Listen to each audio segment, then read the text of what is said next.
ठीक है। फिर दोस्तों आज अपन फटाफट से पढ़ लेते हैं महात्मा गांधी के सभी जितने भी मूवमेंट्स है वो सारे, और कुछ बातें महात्मा गांधी के बारे में जो अपने 12th व 10th क्लास दोनों के अंदर है, जो आपके लिए बोर्ड एग्जाम के लिए very very very very very important है। इसका क्वेश्चन आपके लॉन्ग टाइप के अंदर है 6 नंबर का, ध्यान रखिएगा। और शॉर्ट टाइप के अंदर भी 3-3 नंबर में 2 बार पूछ सकता है, जैसे रोलेट एक्ट पूछ लिया, और खेड़ा सत्याग्रह पूछ लिया, Ahmedabad struggles of mill workers वो पूछ लिया, कुछ भी पूछ सकते हैं। तो मैं आपको एक एक पॉइंट फटाफट से बताता चलता हूँ, वो भी एकदम शॉर्ट एंड स्वीट तरीके से।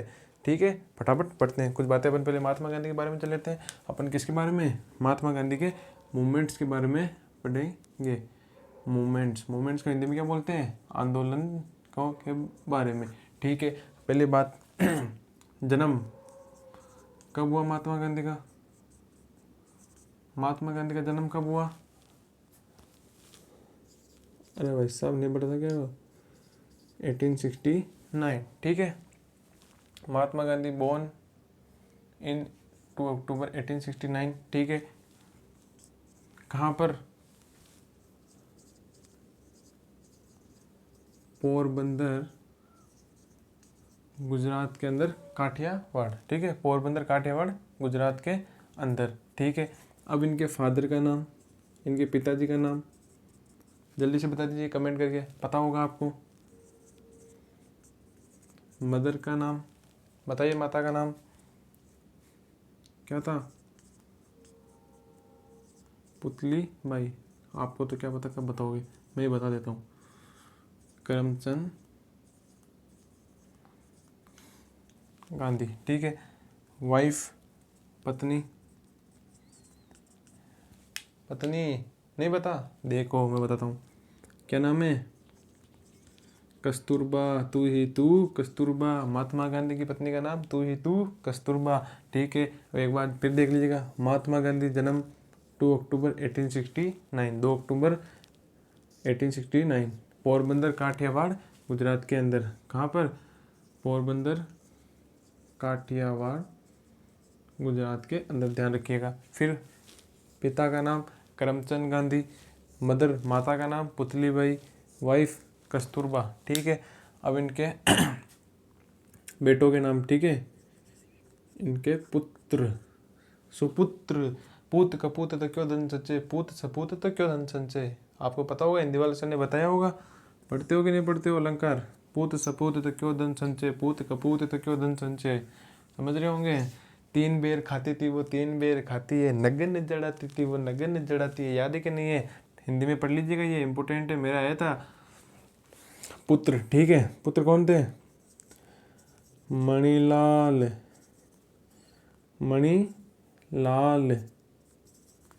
हरिलाल, रामदास, देवदास शाहरुख खान वाला फिल्म का नाम है देवदास, याद रखिएगा। इसमें भी लाल, मैं तेरा लाल तू मेरा दास, मैं तेरी दासी तू मेरा लाल, मैं तेरा लाल मैं तेरा दास, तू मेरी दासी, सुन मेरी रानी सुन मेरी रानी। कौन हो गए? पुत्र हो गए। सुपुत्र किनके? गांधी जी के, मणिलाल, रामदास, हरिलाल व देवदास। अब एक क्वेश्चन क्या बनता है? 5वां पुत्र या गांधी जी का मेंटर किसे कहा गया है? 5वां पुत्र की संज्ञा किसे दी गई है? जमनालाल बजाज को, जमनालाल बजाज को। ठीक है, ये कौन है? 5वें पुत्र को इनको बताया गया। अब इनके पॉलिटिकल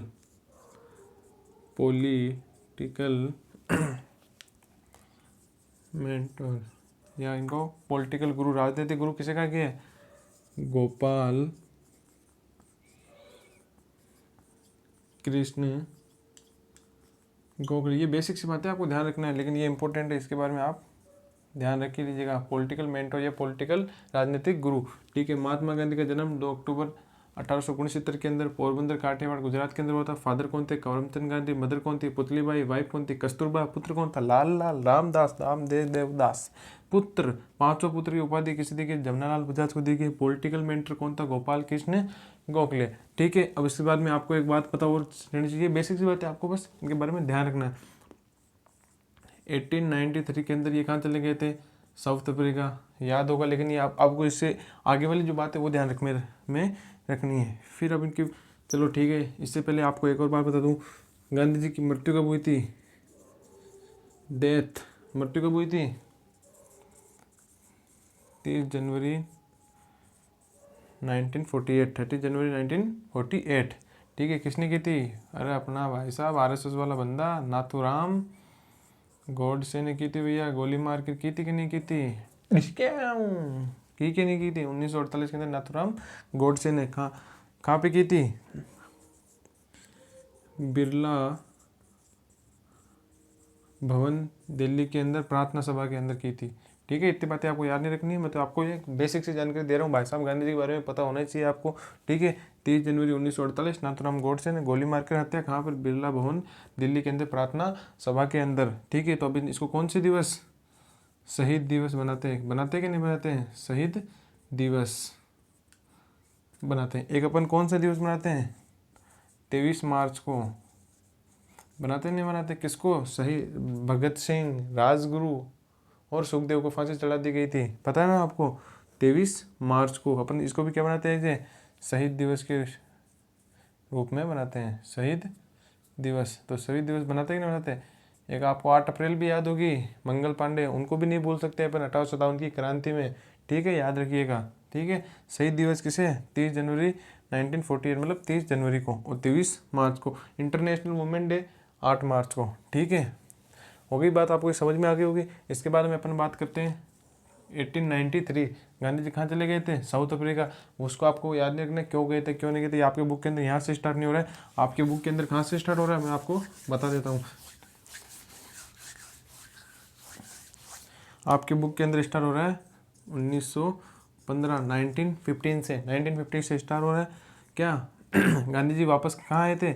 साउथ अफ्रीका से लौट के आ गए थे 1915 के अंदर। कहाँ से? साउथ अफ्रीका से। ठीक है, आगे। ठीक है, लौट के तब इसको कौन सा दिवस बनाने लगे? माइग्रेशन, प्रवासी दिवस। भारतीय प्रवासी दिवस कब बनाया जाता है? 9 जनवरी को। 9 जनवरी को, 9 जनवरी 1915, 9 जनवरी 1915 को माइग्रेशन डे बनाया जाता है। क्यों बनाया जाता है? क्योंकि महात्मा गांधी साउथ अफ्रीका से 1893 में गए थे और 1915 के अंदर 1950 के अंदर लौट के आए थे भारत के अंदर। तो इसको क्या बनाया गया? माइग्रेशन डे, भारतीय प्रवासी दिवस। What is migration? कमेंट करके बताइएगा। ठीक है, अब इसके बाद में 1916 की बात करते हैं तो BHU, PHU की full form Banaras Hindu university क्या हुई थी? ओपनिंग हुई थी। ठीक है, ये क्वेश्चन बन सकता है, इंपॉर्टेंट है।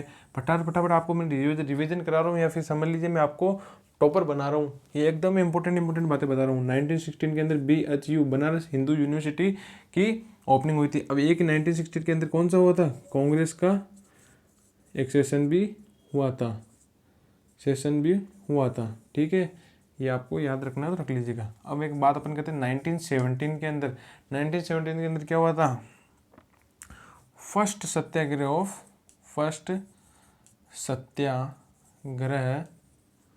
ऑफ महात्मा गांधी। ठीक है, और ये वो ध्यान रख लें, जो शुरू में जितने भी सत्याग्रह हुए थे वो सभी क्या हुए थे? सक्सेसफुल हुए थे। महात्मा गांधी। कौन सा? 1917 में first Satyagraha of Mahatma Gandhi हुआ था। कौन सा हुआ था? चंपारण। याद रखिएगा, आपको एकदम पॉइंट टू पॉइंट बता रहा हूँ बातें मैं एकदम। चंपारण कहाँ पे है? बिहार के अंदर है। अब अपन बात कर लेते हैं ये चंपारण क्यों हुआ था। First Satyagraha of Mahatma Gandhi 1970 के अंदर, मतलब 1917 में नहीं, 1917 के अंदर हुआ था। कहाँ पे हुआ था? चंपारण, बिहार के अंदर होता। क्यों हुआ था? अब आपको सबसे रिलेट करते हुए मैं ले चलता हूँ। ठीक है, अब पहली बात तो ये 1917 के अंदर क्यों हुआ था। अब ये हुआ था इसलिए, जैसे इंडिगो क्रॉप्स, मतलब नील की खेती के लिए जो मजदूर थे वहाँ के, जो मतलब फार्मर से, उनको क्या टॉर्चर या फोर्स किया जा रहा था। किनके द्वारा? ब्रिटिशर्स के द्वारा। तो ये आंदोलन हुआ था, ये मूवमेंट हुआ था। बस एकदम छोटा सा है, ज़्यादा बड़ा नहीं है। फिर गांधी जो बुलाया गया था, उन्होंने जो भी ट्रीटी समझौता किया था, वो इसके अंदर आपको बातें याद रखनी है। तो पहली बात तो ये 1917 के अंदर first Satyagraha of Mahatma Gandhi कहाँ हुआ था? चंपारण, बिहार के अंदर हुआ था। किसको लेकर? ये अगर आप ये इतने से पॉइंट याद रखना, बाकी तो आपको लैंग्वेज बना के लिखनी है क्या। इंडिगो क्रॉप्स को लेकर हुआ था। ठीक है, तो अब अपन इसके बाद में 1918 के अंदर का जो वो मील मजदूर वाला हुआ था, खेड़ा सत्याग्रह होता है, वो पढ़ना है। फिर अपन को रोलेट एक्ट भी पढ़ना है, खिलाफत मूवमेंट भी पढ़ना है।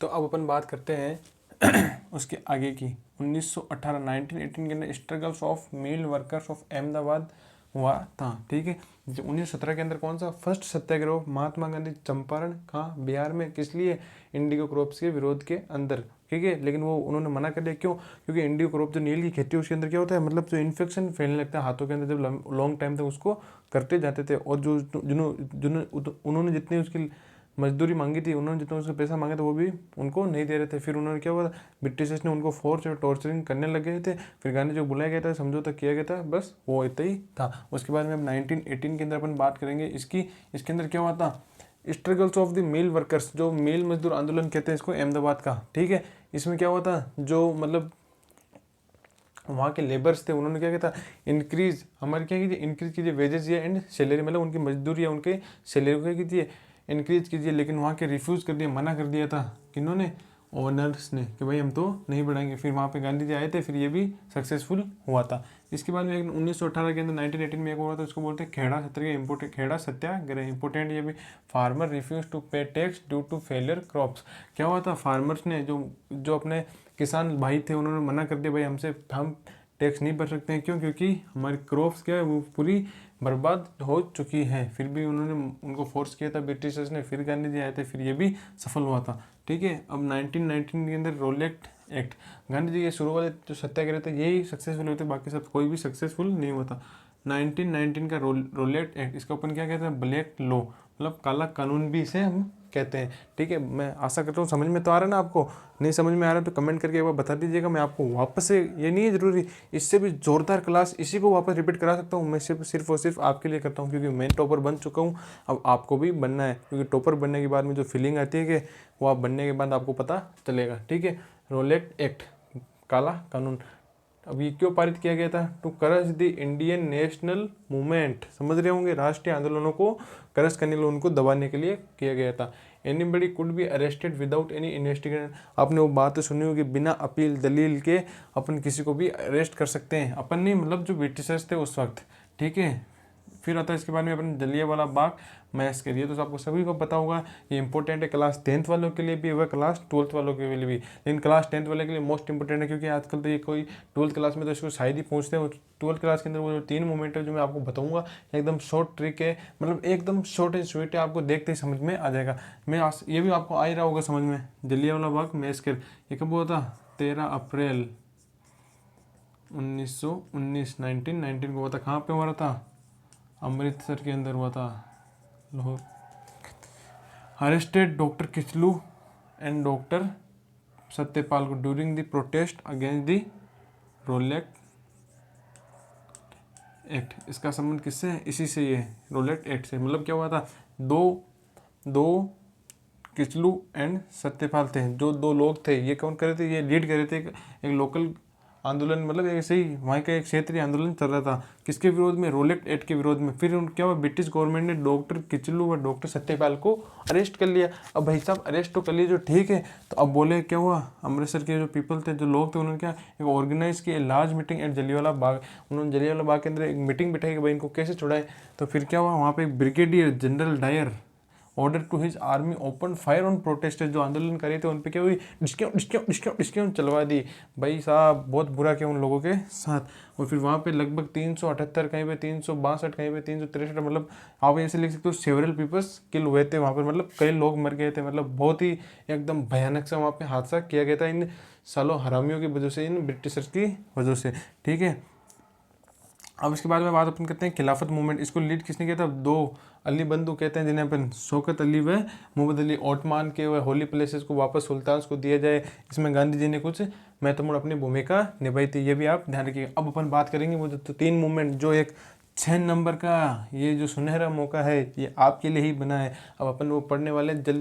तो अब अपन बात करेंगे नेशनल मूवमेंट्स की, जैसे नॉन कोऑपरेशन मूवमेंट। अब ये मत पूछना किसके द्वारा चलाया गया, अब सारी बात किसकी हो रही है, महात्मा गांधी जी की।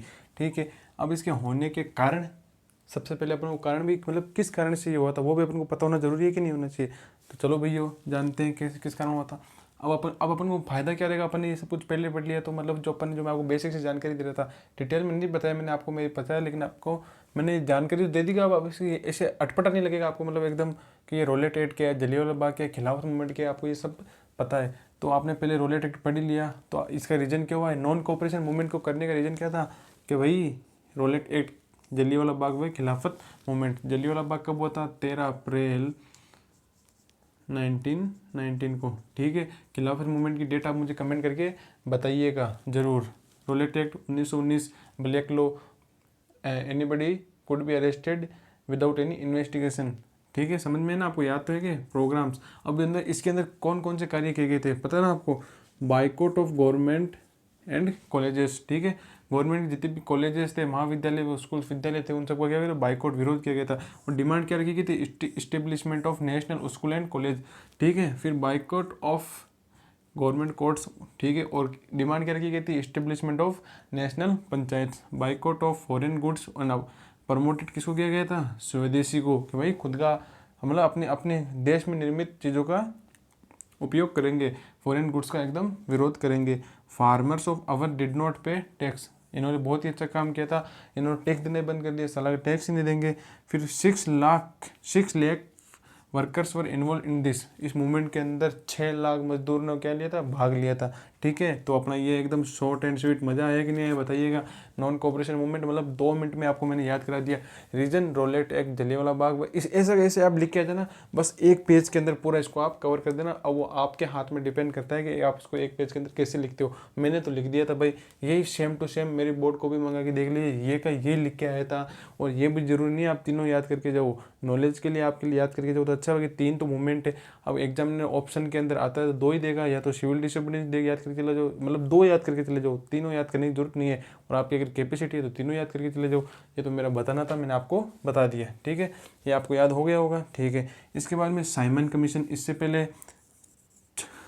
चोरी चोरा कांड, चोरी चोरा कांड, चल छैया छैया छैया छैया, वो याद मत करना। चोरी चोरा कांड कब? 1922 के अंदर। अब मैं इसके अंदर आपको बेसिक सी बात बताता हूँ क्या हुआ था। अपने जो सत्याग्रही थे कांग्रेस के, वो क्या है, एक सत्याग्रही मतलब अपना एक आंदोलन ऐसे ही कर रहे थे, तो उन्होंने क्यों ओपन फायर कर दी थी, ओपन फायरिंग कर दी किसने? पुलिस ने, ठीक है। ये कहाँ गए? चोरी चोरी कांड, गोरखपुर डिस्ट्रिक्ट, उत्तर प्रदेश का है, ठीक है। तो फिर क्या हुआ? ओपन फायर कर दी, तो जो भी सत्याग्रही थे उन्होंने क्या गुस्सा आ गया, एकदम एंग्री हो गए। फिर सालों ने पुलिस थाने को ही आग लगा दी कि लफड़ाई मेटो, ना बजेगी बांस ना बजेगी बांसुरी। तो बस वही बात है। फिर उसके अंदर क्या हुआ था? 21 तो सिपाही और 1 थानेदार की डेथ हो गई थी। इस चोरी चोरा कांड अपना कंप्लीट होता है। इसके बाद अपन कहते हैं साइमन कमीशन की। सर सिडनी रोलेट ने किसको? रोलेट एक्ट को पारित किया था 1928। इसको कौन सा? व्हाइट मैन कमीशन में कहा गया है। और इसके अंदर स्लोगन, नारा क्या दिया गया था? Simon go back. क्यों इसके अंदर एक भी भारतीय नहीं था। ये जो साइमन कमीशन आया था ये कब आया था? 1928 के अंदर आया था। इसको व्हाइट मैन कमीशन भी कहा गया। और स्लोगन क्या दिया गया था? स्लोगन, नारा क्या दिया गया था? Simon go back. क्योंकि इसके अंदर एक भी भारतीय नहीं था, इसलिए इसका अपन ने विरोध किया। इसके बाद में अपन एक और मूवमेंट बचा है, सिविल डिसोबीडियंस मूवमेंट, वो पढ़ लेते हैं। आपके सारे मूवमेंट कंप्लीट।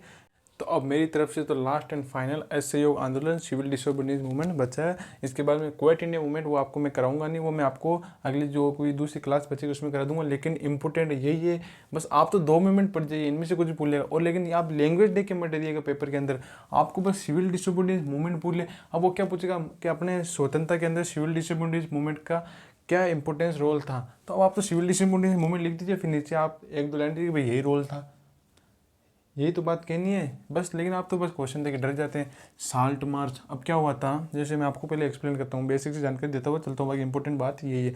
जैसे गांधी जी ने क्या हुआ था, अपनी कुछ मांगे रखी थी इरविन के पास, वाइसरॉय के पास, तो उन्होंने क्या हुआ, रिफ्यूज़ कर दिया मना करने से। उसके अंदर एक मेन थी जो साल्ट लॉ है, जो इरविन के द्वारा लगाया गया था कि साल्ट लॉ को आप हटा लीजिए, लेकिन उन्होंने मना कर दिया था। और उन्होंने गांधी जी की बात भी नहीं सुनी थी। तो उन्होंने क्या किया, गांधी जी ने दांडी यात्रा निकाली अपने 78 ट्रस्टेड फॉलोअर्स के साथ, फ्रॉम साबरमती आश्रम टू दांडी गुजरात। और फिर दांडी गुजरात कब पहुंच गए? 12 अप्रैल 1930, मतलब 12 अप्रैल 1930 के अंदर। अब इसके अंदर क्या होता है, मूवमेंट स्प्रेड। अब इसके मतलब अपना जो आंदोलन है ये वाला कितना फैला था। उससे पहले अपन को एक बात याद रखनी है, वायलेटेड सॉल्ट लॉ। अब गांधी जी पहुंच गए कहाँ? दांडी गुजरात 12 अप्रैल 1930 को। वहाँ जाके उन्होंने क्या किया, एक जो समुद्र का पानी था, सी वाटर से क्या किया था उन्होंने, समुद्री जल के साथ क्या कहते हैं, वायलेटेड सॉल्ट लॉ, उन्होंने उसका बहिष्कार कर दिया था सॉल्ट लॉ को, ठीक है। मतलब तोड़ दिया था। फिर मूवमेंट स्प्रेड हुआ था। अब इसके अंदर अब ये जो आपने जो नॉन कोऑपरेशन मूवमेंट के अंदर जो बातें लिखी थी वो यहाँ लिख दीजिए। बाइकआउट ऑफ फॉरेन गुड्स का क्या गया था, बाइकआउट होने लग गया था। Boycott of government schools and colleges, peoples were did not pay tax, वो सारी बातें आप इसके अंदर लिख देना, ठीक है। अब इसके अंदर important feature of this movement क्या था, the large number of womens participant, मतलब जो महिलाओं की संख्या थी वो बहुत ज़्यादा थी इस मूवमेंट के अंदर। गांधी इरविन पैक्ट वो भी इसी से संबंधित है, ठीक है। ये होने के बाद में फिर क्या होगा, अब इरविन समझ गया था भाई ये तो बहुत ज़्यादा हावी होया जा रहा है अपने ऊपर, तो अपन इनसे समझौता करने हैं। तो गांधी इरविन पैक्ट ये बहुत ही इंपॉर्टेंट है, मेरे एग्जाम में तो यही आया था और एक ये वाला आया था। पोस्टपोन मूवमेंट, ठीक है। क्या हुआ, गांधी जी ने समझौते के अंदर क्या बात की थी, इसको अपन पोस्टपोन कर देते हैं। इसके बाद में Irwin agree to remove salt law, उसने क्या बोला, मैं तो साल्ट लॉ हटा दूंगा, ठीक है। ये भी इसके अंदर एक समझौता हो गया था। इसके बाद में Gandhi ji agree to go second round table conference के अंदर वो उन्होंने जाने के लिए हाँ भर दी थी। तो बस अपना सिविल डिसोबीडियंस मूवमेंट भी कंप्लीट होता है, नॉन कोऑपरेशन मूवमेंट भी कंप्लीट हो गया, और जो बेसिक जानकारी थी वो भी मैंने आपको बता दी। तो आप लाइक करें, कमेंट करें, सब्सक्राइब करें, एंड कैसी लगी क्लास ज़रूर कमेंट करें। आपके लिए मैं बहुत मेहनत कर रहा हूँ और गारंटी लेता हूँ इससे बाहर कुछ नहीं जाएगा। और ये सारा शॉर्ट एंड स्वीट है, ये मेरे खुद के हाथ से बनाए हुए नोट्स है। जब मैं पढ़ता था तो भी मैं इसी तरीके से पढ़ता था और आप भी इसी तरीके से